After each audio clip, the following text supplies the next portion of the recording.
Hello, it's Rob from Dowdle Family Farms, and I thought I'd show you a little bit today about how we move our cows every day. Before I do, let me just show you how this pasture is set up. What you see behind me is a center corral and what we call the red field. There's also a catch pen there where we can work cattle, treat the sick ones, and get hold of them if we need to. There's a central watering tank. You can see it right here behind me, the blue water tank there, and the cows can come in day after day after day to get their water while they're in this field. Off of this field, there are 7 individual paddocks, each of them ranging from 6 to 8 acres apiece. And then while the cows are in one of those paddocks, we strip graze or rotationally graze. We strip graze it and allow them to get fresh forage every day beyond that. So without further ado, we'll go into the paddock where the cows are and we'll get started there. So this is our paddock where we're moving the cows. You can see behind me the center corral back there where their water is and where all the other paddocks lead off. This is where the cows have had access for the last day.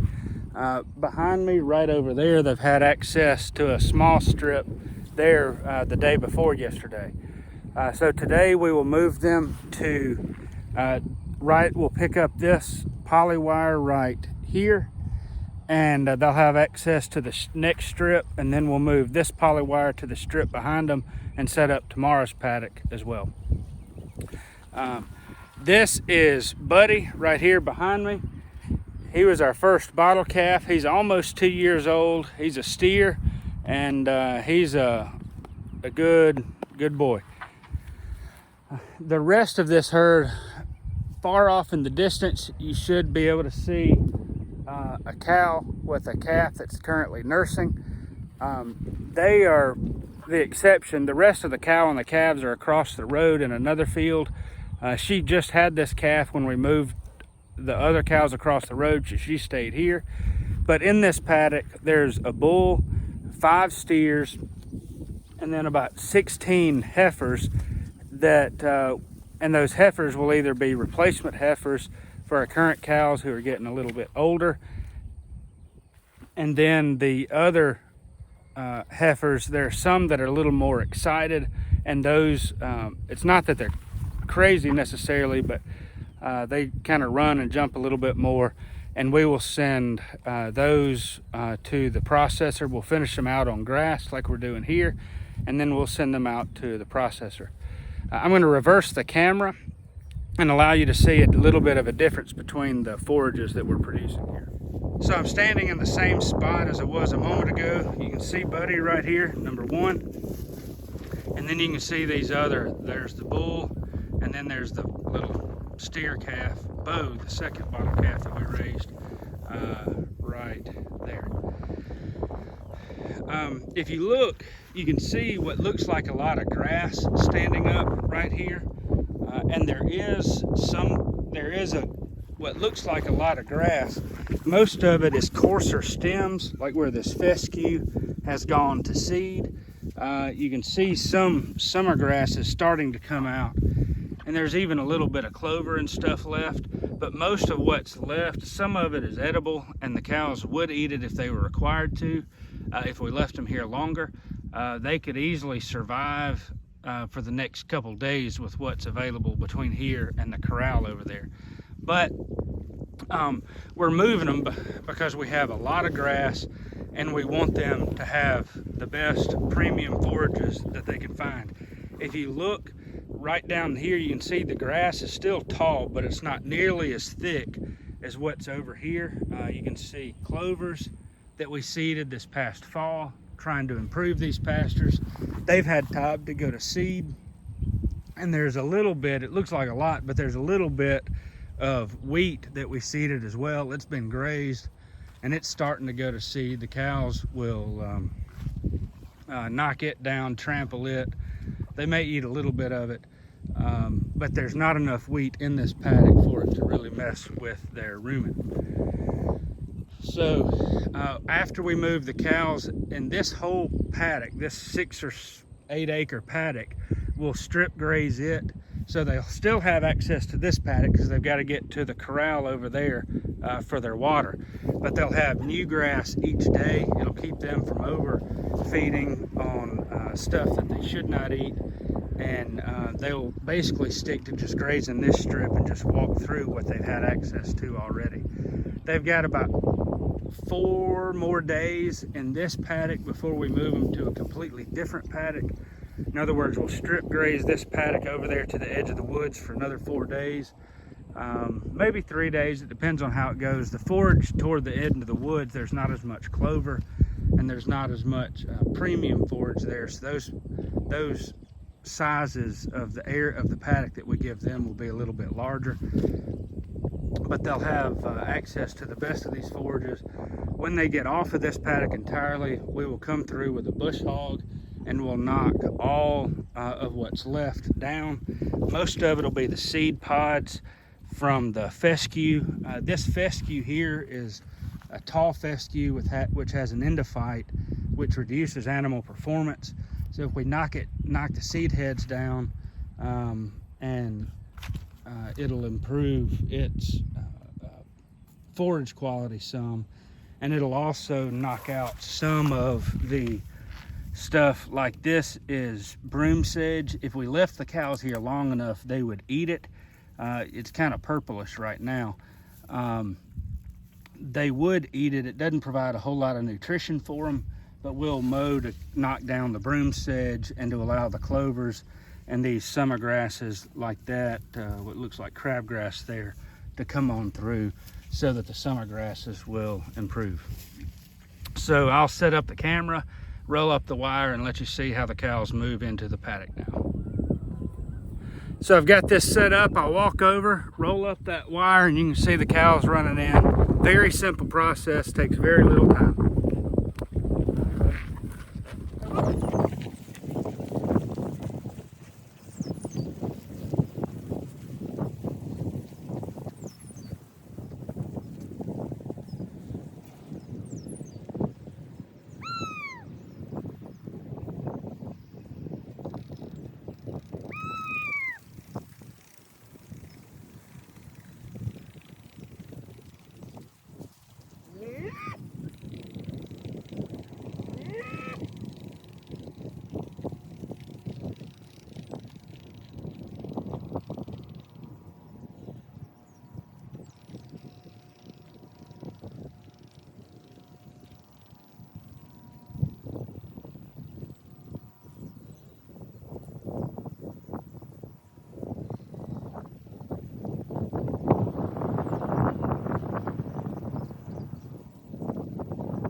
So in those 7 minutes, I rolled up the old wire, the cows moved into the new paddock, and I set up the paddock for tomorrow. It takes a little bit less time most of the time, but even then, in 10 minutes or so a day or less, it's easy to just rotate the cows. They get better forage, and they perform much better on the pasture. So this is how we rotate our cows daily. It improves the soil, it improves the animal performance, and this is how we get truly grass finished, not just grass fed beef. The cows finish much better when they have premium forages to eat, and there's no need for the grains and the problems with the rumen and other things that come along with grain finishing the animals. Anyway, this is how we do it. Thanks for watching. Have a great day.